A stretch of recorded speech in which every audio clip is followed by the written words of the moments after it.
So golf is a sport full of terms that sometimes don't feel like they mean anything. So I thought I would do a video on explaining some of the terms that can be a little bit hard to understand. You've got over the top, you've got down the line, lag putting, weight forward, weight back, all kinds of strange terms. So let's get straight into some of the most common terms that you may or may not know what they mean.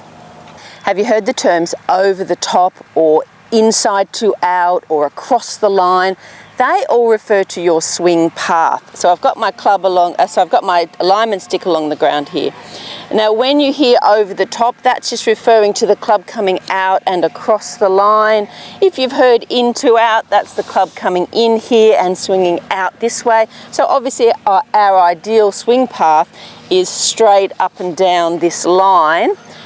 For this sort of period of time between, just before and just after impact. Obviously it comes in on the way back and comes slightly into out, and then the same on this side. But when it's an exaggerated over the top or an exaggerated into out, that's what those terms mean: over the top and down the line and into out, and an inside swing path. So those terms mean the path of the club. So another term that I think can be confusing in golf is when people talk about weight forward and weight back. Now this is all in relation to your target. So this is important to keep in mind. It's not forward as in this way or back as in behind you. It's forward in relation to the target.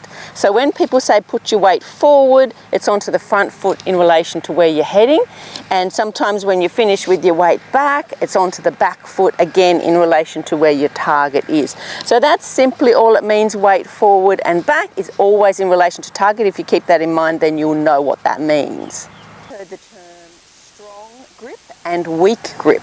And that is very confusing, I think, because when people hear strong, they think that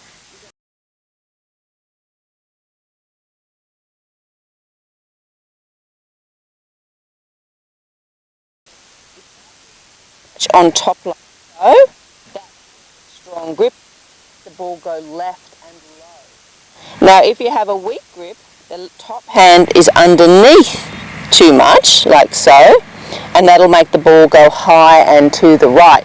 So strong grip, weak grip. So nothing to do with the pressure on the club at all, purely the position of the top hand.